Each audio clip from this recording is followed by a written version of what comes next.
அன்பு நண்பர்களே வணக்கம்.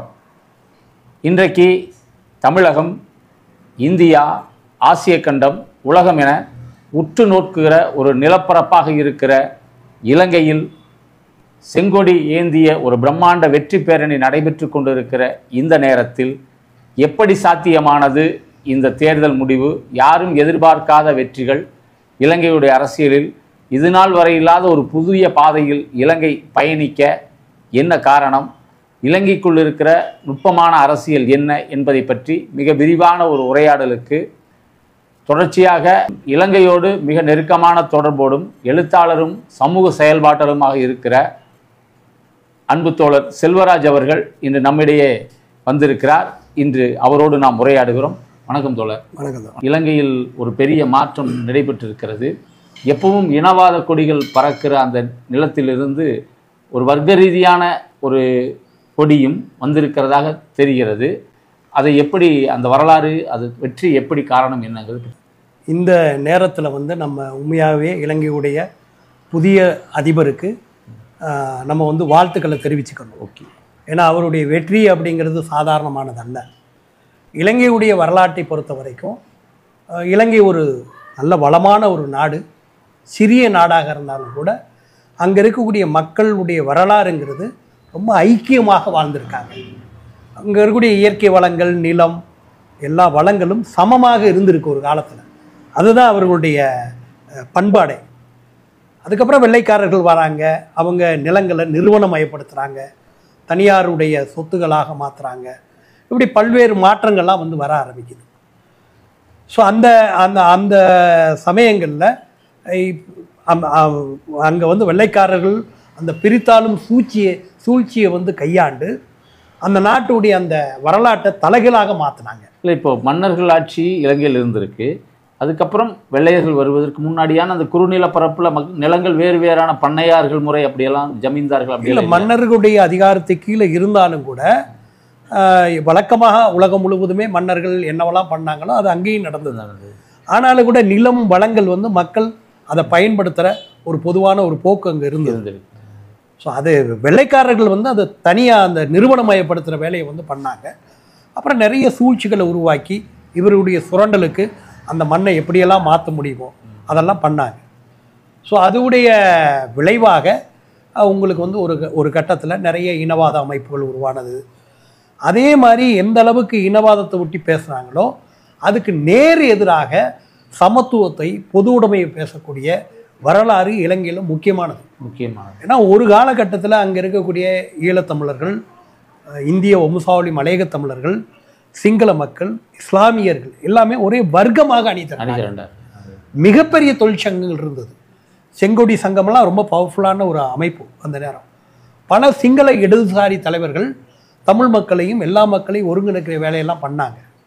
அந்த சமயத்தில் என்ன உங்களுக்கு புரியும்னா, பல தலைவர்கள் அப்போ எச்சரிக்கையெல்லாம் பண்ணாங்க. இந்த இனவாதத்தை கிளப்பும் போது 2 மொழி அப்படின்னா இந்த நாடு ஒரே நாடாக இருக்கும், ஒரே மொழினா இது பிரியும் அப்படின்னு அப்பவே எச்சரிக்கை அறிவித்திருக்காங்க. அந்த இலங்கையில் ஒரு 4 வேட்பாளர்கள் இன்னைக்கு ரொம்ப முக்கியமாக இருந்தாங்க.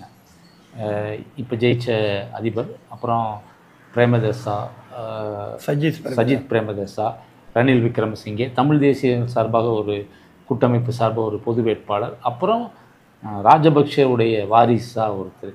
ராஜபக்சே வாரிசுக்கு என்ன இடம் கிடைச்சது? இல்லை, அவர் கிட்டத்தட்ட 4வது இடத்துக்கு போயிட்டார். அதுக்கப்புறம் தமிழ் கூட்டமைப்பு. ஆமாம், தமிழ் கூட்டமைப்பு. ரணில் 3வது இடத்துக்கு. ஆனால் எல்லா நேரங்களும் இலங்கை நெருக்கடி வரும்போதெல்லாம் ஒரு சர்வரக நிவாரணி மாதிரி இந்த ரணிலை தான் பதவியில் உட்கார வச்சது தான் வரலாறாக இருக்குது. அவர் ஒரு முறை கூட நேரடியாக தேர்தலில் போட்டியிட்டு வெற்றி பெறவே இல்லை. இடைக்காலமாக கொண்டு வந்து அவரை அமர வச்சுருந்துருக்காங்க.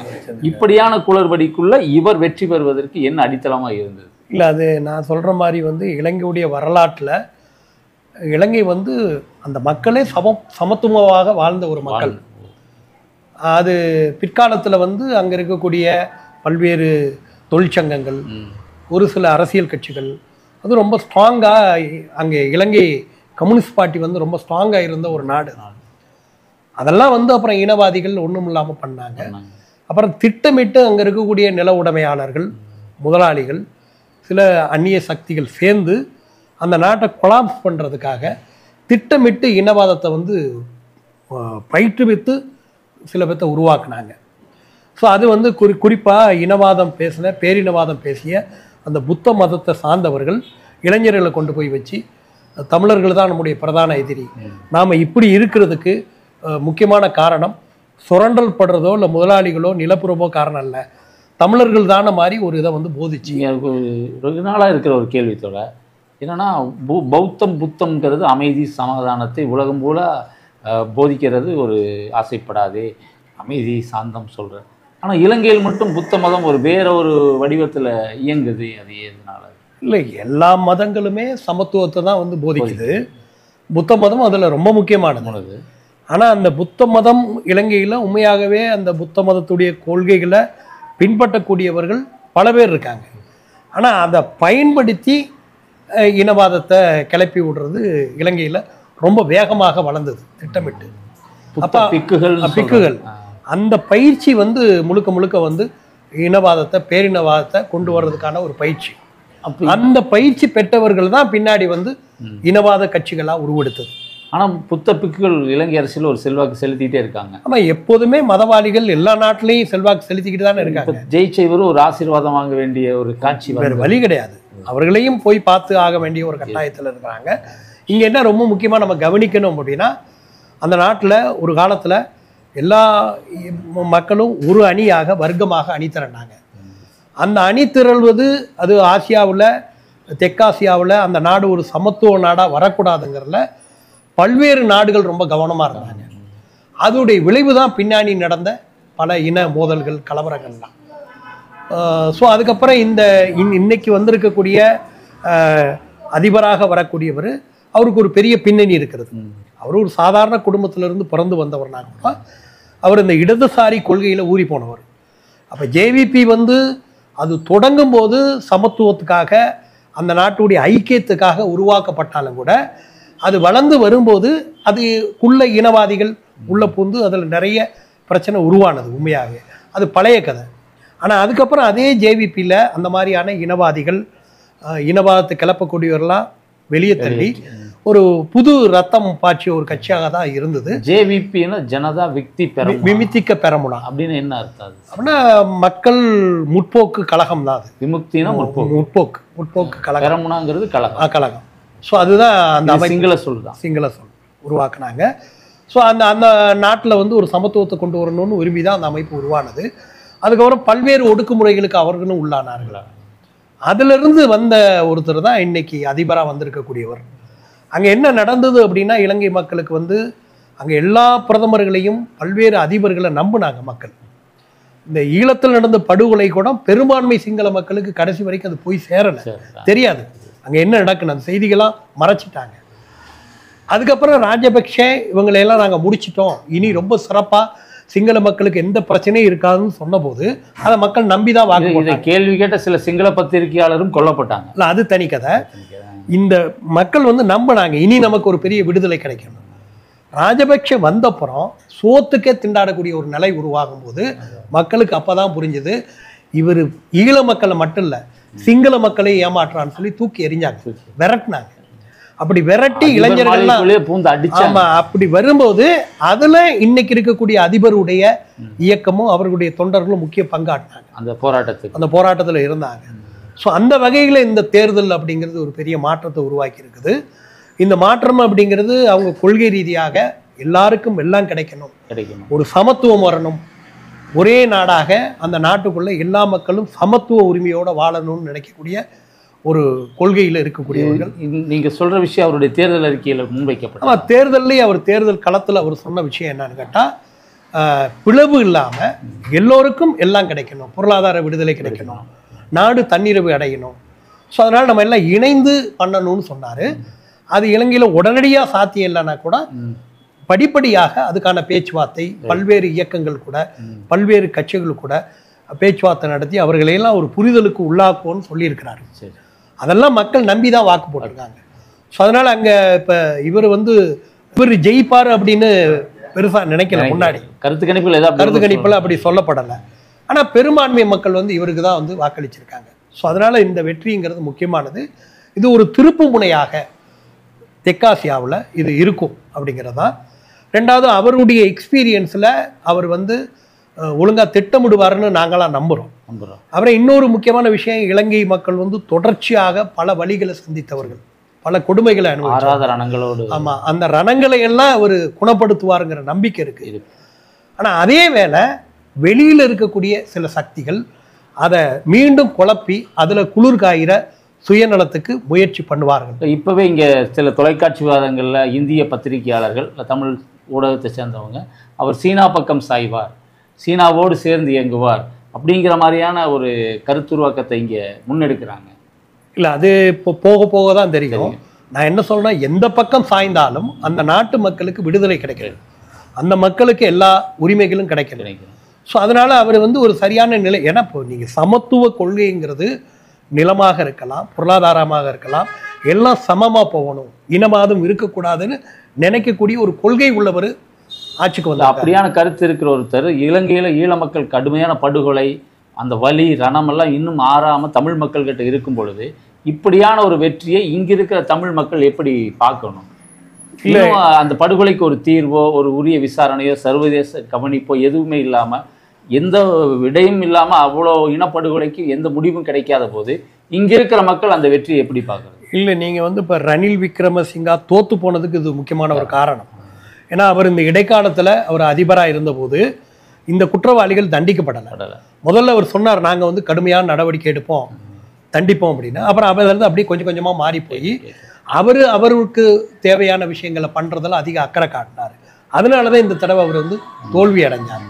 அதனால் அதே வேலையை இவர் செய்ய மாட்டார் நம்புகிறோம். குற்றவாளிகள் கண்டிப்பாக தண்டிக்கப்படுவார்கள் அப்படின்னு நம்ம வந்து நம்புகிறோம்.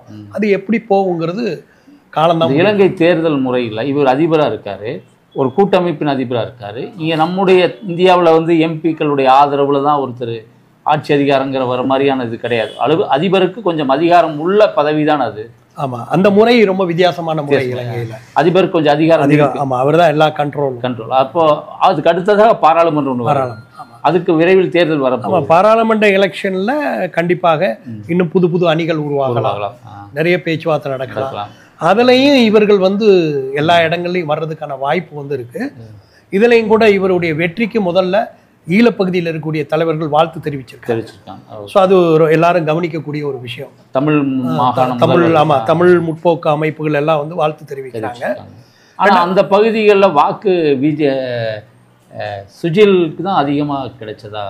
இல்லை, அதாவது இவருக்கு வந்து சிங்கள மக்கள் பெரும்பாலும் வாக்களிச்சிருக்காங்க. அதுலேயும் குறிப்பாக ராஜபக்சேக்கு விழுந்த, ராஜபக்சேக்கு எதிர்ப்பு காட்டியவர்கள் எல்லாம் இவருக்கு வந்து போட்டிருக்காங்க. தமிழ் மக்கள் இவருக்கு பதிலாக அங்கே இருக்கக்கூடிய இவரை மற்றவரை தான் அவங்க வந்து நம்புறாங்க, அவங்களுக்கு தான் அதிக வாக்கு போட்டாங்க. ஆனால் அவரை விட இவர் பெட்டர், ஏன்னா அவர் கொள்கை ரீதியாக உறுதியாக இருக்கக்கூடியவர். ஸோ அதனால் இவர் வந்து கண்டிப்பாக இதெல்லாம் கணக்கில் எடுத்துக்கிட்டு பண்ணுவார். இடதுசாரி பார்வையோடு இருக்கிற அதிபராகும் பொழுது இந்த உலகமயமாக்கல் சூழல், ஐஎம்எஃப்புடைய நிபந்தனைகள், பக்கத்தில் இருக்கிற நாடுகளோட போட்ட ஒப்பந்தங்கள், இங்கே இருக்கிற அதானி அம்பானி கம்பெனி எல்லாம் அங்கே தொழில் தொடங்கியிருக்காங்க, சீனா துறைமுகம் கட்டிகிட்டு இருக்கு, இந்த செய்திகள் எல்லாமே சூழ்கிற ஒரு இலங்கையை ஒரு இடதுசாரி அதிபர் எப்படி எதிர்கொள்ள வாய்ப்பு இருக்கு? இல்லை, அதாவது இன்னைக்கு இருக்கக்கூடிய உலகமயமாக்கல் சூழலில் ஒரு நாடு மட்டுமே ஒரு தன்னிறைவாக சுயமாக செயல்படுறதுங்கிறது ரொம்ப சிரமம், சாத்தியம். ஆனால் அதை பேலன்ஸ் பண்ணி கொண்டு போகிற அந்த திறமை இவருக்கு இருக்குன்னு நம்ம நம்புகிறோம். ஓகே. அப்புறம் இன்னொன்று, முதலாளித்துவம் அல்லது முதலாளி அல்லது கார்ப்பரேட் கம்பெனிங்கிறது அவனுக்கு சாதி, மதம், இனம், மொழி எதுவும் கிடையாது. உலகம் முழுவதும் கொள்ளையடிப்பது சுரண்டல். அப்போ இந்திய முதலாளிகள் அங்கே போய் கொள்ளையிட்டாலும், சீனாவுடைய முதலாளிகள் கொள்ளையிட்டாலும் அதை எதிர்க்க வேண்டிய கடமை இன்னைக்கு இருக்கக்கூடிய அதிபருக்கு இருக்கு. அதுதான் சமத்துவம். அதை நோக்கி இது நகரும்னு நினைக்கிறோம். ரெண்டாவது, உலக ஏகாதிபத்தியத்துக்கு எதிராக இது ஒரு எடுத்துக்காட்டாக அமையும் அப்படின்னு எதிர்பார்க்கிறோம். அந்த உலகம் முழுக்க நடக்கிற உலகமயமாக்கல் அந்த அழுத்தத்துக்கு மக்கள் காட்டுகிற ஒரு குரலாக கூட இதை கருதலான்னு சொல்றீங்க. இந்திய அரசு இந்த வெற்றியை எப்படி எதிர்கொள்ளும் பார்க்கிறது? இல்லை, இந்திய அரசு வந்து அவங்க போதான் தெரியும். இது வரைக்கும் இந்தியாவில் அதிகாரப்பூர்வமாக அவங்க எதுவும் வந்து அறிவிக்கலை. ஆனால் என்ன இதில் நமக்கு ஒரு பாடம் அப்படின்னா, ஒரு உலகத்தில் இருக்கக்கூடிய பல்வேறு நாட்டு இராணுவ பலம் வந்து இலங்கையில் இருந்தது. மிகப்பெரிய ஒடுக்குமுறையை வந்து இலங்கையில் பண்ணியிருக்காங்க. ஆயுதம் தாங்கிய குழுக்கள் வந்து பலது அங்கே இருக்குது. இதெல்லாம் தோற்று போய் இன்னைக்கு மக்கள் ஒரு இடதுசாரி ஒரு ஜனநாயகத்தை தெரிவு பண்ணியிருக்காங்க அப்படின்னா இது பாசிசத்துக்கு ஒரு பெரிய எடுத்துக்காட்டு. அது நிலைக்காது. ஸோ உண்மைதான் ஜெயிக்கும், சமத்துவம் தான் ஜெயிக்கும், அடிப்படை பிரச்சனைகளுக்கு தான் என்றுமே மக்கள் நிற்பாங்க அப்படிங்கிறதுக்கு இலங்கை ஒரு நல்ல உதாரணம். அது ரொம்ப லேட்டாக நடந்திருக்கு. ஸோ அதனால இது இதை கரெக்டாக முன்னோக்கி கொண்டு போகிற வேலையை உலகம் முழுவதும் இருக்கக்கூடிய இடதுசாரி அமைப்புகள், இடதுசாரி கட்சிகள் அதுக்கு முக்கியத்துவம் கொடுப்பார்கள் அப்படின்னு நினைக்கிறோம். ஈழக மக்கள் இதை எப்படி கவனிக்கிறாங்கன்னு தமிழர்கள் அல்லது ஈழ பிரச்சனையில் உண்மையாகவே தமிழக மக்கள் உணர்வு பூர்வமாக எல்லா வகையான உதவிகளையும் அந்த மக்களுக்கு பண்ணியிருக்காங்க. அந்த வகையில் இந்த தேர்தல் அப்படிங்கிறது தமிழக மக்களுக்கு ஒரு பெரிய அதிர்ச்சியை உருவாக்கி இருக்குது. ஏன்னா பொதுவாக இந்த அனுரா திசாநாயக்கா யார், அவருடைய பின்னணி என்னங்கிறது முழுமையாக தெரியல. ஸோ அதனால் அது போக போக அவங்களும் அதுக்கான ஒரு தெளிவை பண்ணுவாங்க. ஏன்னா அவர் ஒரு ஏற்றத்தாழ்வு இல்லாத, எல்லா இனங்களும் சமமாக வாழக்கூடிய, ஒரு பொருளாதார சுரண்டல் இல்லாத, ஏகாதிபத்தியத்துக்கு எதிராக சிந்திக்கக்கூடிய ஒரு அமைப்பு. ஸோ அது இன்னைக்கு அதுவும் இல்லாமல் இலங்கையில் இவ்வளவு பிரச்சனைக்கு அடிப்படையான காரணம் அந்த முதலாளித்துவ சுரண்டல் தான். அந்த சுரண்டலை மறைக்கிறதுக்காக தான் இனவாதத்தை உருவாக்குனாங்க. அதனால் இந்த சுரண்டலுக்கு எதிரான ஒரு சமத்துவ ஆட்சியை கொண்டு வருவோன்னு தான் அவங்க வந்திருக்காங்க. அந்த கொள்கைக்காக அவர் திடீர்னு வந்தவர் அல்ல, ஒரு பெரிய பின்னணியிலிருந்து வராரு, நிறைய அனுபவங்களோட வராரு. அதனால் இது ஒரு நல்ல மாற்றம் அவர்களுடைய செயல்பாட்டில் இருந்து தான் நம்ம அதை புரிஞ்சுக்குவோம். ஆனால் இந்தியா போன்ற நாடுகள் அவருக்கு எந்த அளவுக்கு ஒத்துழைப்பு கொடுப்பாங்கன்னு தெரியல. அது போக போக தான் தெரியும். ஒரு நல்ல நிலை உருவாகும் அப்படிங்கிறது எங்களுடைய எதிர்பார்ப்பு. இந்திய முதலாளிகள் அங்கே நிறைய முதலீடு செஞ்சுருக்காங்க. அதானி பெரிய துறைமுகம் கட்டுறாரு, காற்றாலை மின்சாரம்லாம் அமைக்கிறாரு.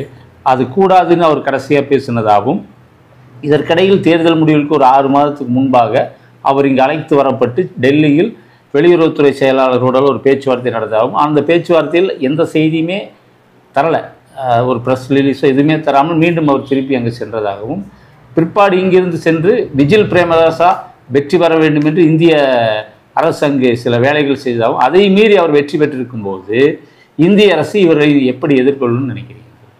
இல்லை, அதாவது முதலாளிகளுக்கு நாடு, இனம், மொழி அதெல்லாம் கிடையாது. அவர்களுடைய நோக்கங்கிறது சுரண்டல். எந்த நாட்டில எல்லாம் மக்களை எப்படியெல்லாம் கொள்ளையடிக்க முடியுமோ அடிக்கணும். அதனால முதலாளித்துவ சுரண்டலை எல்லாரும் கண்டிக்கணும், எதுக்கணும், அது விடக்கூடாது. அந்த வகையில் அந்த நாட்டுடைய புதிய அதிபர் தெளிவா இருக்கிறாரு அப்படின்னு நான் புரிஞ்சுக்கிறேன். இந்த புரிதலோட தமிழக மக்கள் இதை அணுகுறாங்களா? அப்படிதான் அணுகணும், வேற வழி இல்லை. தமிழக மக்களே இன்னைக்கு சுரண்டப்படுறதுக்கு முதலாளிகள் பெரிய முக்கியமான ஒரு காரணம் அல்ல. தமிழக மக்கள் இன்னைக்கு இந்த அளவுக்கு ஆனதுக்கு யார் காரணம்? பெரும் முதலாளிகள் தான் இங்க கொள்ளையடிக்கிறாங்க, சுரண்டுறாங்க, எல்லா வேலையும் பண்றாங்க. வேலை வாய்ப்பு இல்லாம போனதுக்கெல்லாம் அவங்க ஒரு காரணம் அல்ல. சுரண்டலற்ற ஒரு சமூகத்தை, ஒரு சமத்துவத்தை உருவாக்குற கொள்கைகளை தான் நம்மளும் ஆதரிக்கிறோம். இப்போ ஒரு இடதுசாரியை அறியப்படுவர், மனித உரிமைகள் பேசக்கூடியவர், மனிதர்களுக்கான உரிமைகள் வழங்கக்கூடியவருங்கிற பார்வை உலகம் முழுக்க ஒரு இடதுசாரினாலே மனித உரிமைகளுக்காக நிற்கக்கூடியவருங்கிற ஒரு பிம்பம் இருக்குது. அவ்வளோ பெரிய இனப்படுகொலை, அதுக்கு இன்னும் நீதி கிடைக்காத வழியோடு இந்த இலங்கை தமிழர்கள் இருக்காங்க.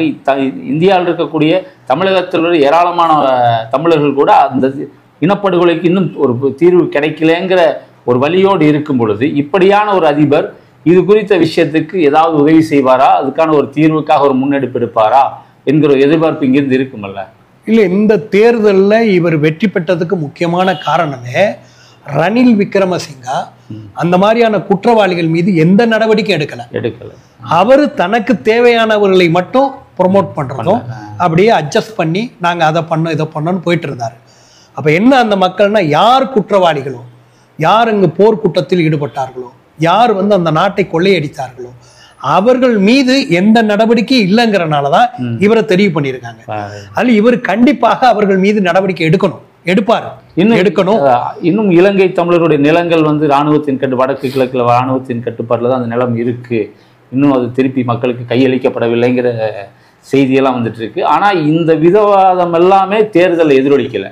இலங்கையுடைய பொருளாதாரம், வாழ்வாதாரம் மேம்படுத்துங்கிற ஒரு விஷயத்தை முன்னிறுத்தி தான் இந்த மக்கள் கூட்டணியே வெற்றியை நோக்கி வந்திருக்கிறது. ஆனாலும் தமிழக மக்களுடைய ஒரு என்னவா, இதுக்கு ஏதாவது ஒரு தீர்வு கிடைக்குமாங்கிற ஒரு கேள்விதான் இங்கே நம்ம மக்களிடையே இருக்கு. இல்லை, அது போக போக தான் தெரியும் அவங்க எப்படி திட்டமிடுறாங்க. ஏன்னா சர்வதேச நெருக்கடியும் இருக்கிறது. நீங்க உண்மையாகவே ஒரு சமத்துவம், ஒரு ஏற்றத்தாழ்வுட்ட ஒரு சமூகத்தை இன்னைக்கு இருக்கக்கூடிய உலக முதலாளித்துவம், ஏகாதிபத்தியம் அவ்வளவு சுலபமாக விடாது. அதுக்கு நல்ல உதாரணம் கியூபா பார்த்துக்கிட்டு தான் இருக்கும். ஸோ அதனால இலங்கையும் அந்த மாதிரியான ஒரு சூழலை அவங்க எதிர்கொள்ளணும். ஆனா என்ன ஒரு நமக்கு ஒரு பெரிய நம்பிக்கை இருக்கிறதா, இலங்கை ஒரு சின்ன நாடு, வளமான நாடு, எல்லாம் விளையக்கூடிய ஒரு நாடு. அந்த நம்ம மகாத்மா காந்தி சொன்ன மாதிரி உள்ளூர் பொருளாதாரத்தை மையப்படுத்தி டெவலப் பண்ணாங்கன்னா அந்த நாட்டுடைய வறுமை, அந்த நாட்டுடைய பிரச்சனை தீர்றதுக்கு நிறைய வாய்ப்புகள் இருக்கிறது. அது முடியும். இந்த செய்தி உலகத்துக்கு என்ன சொல்ல வருது? இலங்கையில் வந்த ஒரு வெற்றி இல்லை, நீங்க கொடூரமான சுரண்டல், ஒரு பெரிய பாசிசம், இராணுவம் உள்ள பல நாடுகள் சேர்ந்து அந்த நாட்டுக்குள்ள இறங்கி தான் அந்த போரெல்லாம் பண்ணாங்க. அது தோத்து போச்சுங்கிறத இன்னைக்கு சொல்லியிருக்கு. அப்ப நீங்க எப்போதுமே உண்மைதான் வெல்லும், அறிவியல் தான் வெல்லும், நியாயம் தான் வெல்லும். அதை இன்னைக்கு இலங்கை நிரூபிச்சிருக்கு. அவ்வளவு ஒரு இராணுவ மயமான ஒரு நாடு, அவ்வளவு கொடூரங்களை செஞ்ச நாடு, இன்னைக்கு உழைக்கும் மக்களுடைய ஒரு சக்தி ஆட்சிக்கு வருது அப்படின்னா மக்களுடைய தொடர் போராட்டம், அந்த சமத்துவம் அப்படிங்கிறது கடைசியா வெல்லுங்கிறது. அதனால உலகத்துக்கு ஒரு பெரிய பாடம். அதுவும் ஆசியாவில் இலங்கைக்கு வந்திருக்கிறது, நேபாள் இருக்கிறது, அப்படிலாம் வருதுன்னா ஒரு எதிர்காலம் அப்படிங்கிறது திரும்ப இடதுசாரிகளை நோக்கி தான் போகணும். உழைக்கும் மக்கள் உரிமை தான் இறுதியானது. அதுதான் இறுதியா மக்கள் தான் முடிவு பண்ணுவாங்க. அதை இலங்கையில பண்ணி இருக்கிறதா நம்ம நம்புறோம். இந்தியாவில் இருக்கிற பாஜக அரசு அது கையாண்ட வெளியுறவு கொள்கையின் காரணமா நேபாளத்தோடும் சரியான உறவு கிடையாது, மியான்மரோடு பிரச்சனை, பாகிஸ்தானோடு என்றைக்குமே உறவு இல்லை. கொஞ்சம் நஞ்சம் சொன்ன பேச்சு கேட்குற மாதிரி இருந்த இலங்கையிலும் இன்னைக்கு ஒரு மாற்றம். இப்போ இப்படியான இந்தியாவுடைய அந்த வெளியுறவு கொள்கை இது எல்லாமே ஒரு தோற்று போய் விட்டதாக கூட ஒரு விமர்சனம் வைக்கிறாங்க. அப்படி சொல்ல முடியாது. இவர் இந்தியா கூடயும் பேச்சுவார்த்தையில தான் இருக்காரு. ஏன்னா இந்தியா ஒரு மிகப்பெரிய நாடு, பக்கத்தில் இருக்க நாடு, அதை முழுவதுமா பகைச்சிக்கிட்டு இலங்கையில பெருசா பண்ண முடியாது. அதனால அது கூட ஒரு இணக்கமான உறவை, ஒரு இதை இவர் கண்டிப்பா உருவாக்குவார். ஒரு இடதுசாரி அதிபரா அந்த மக்களுக்கு ஒரு வெளிச்சம் காட்டுவாரா இருந்தாலும் உலகத்துக்கு இது ஒரு சின்ன நம்பிக்கை ஒளியை தெரிவிக்கிறதா கருதலாம். நன்றி தோழர். நன்றி.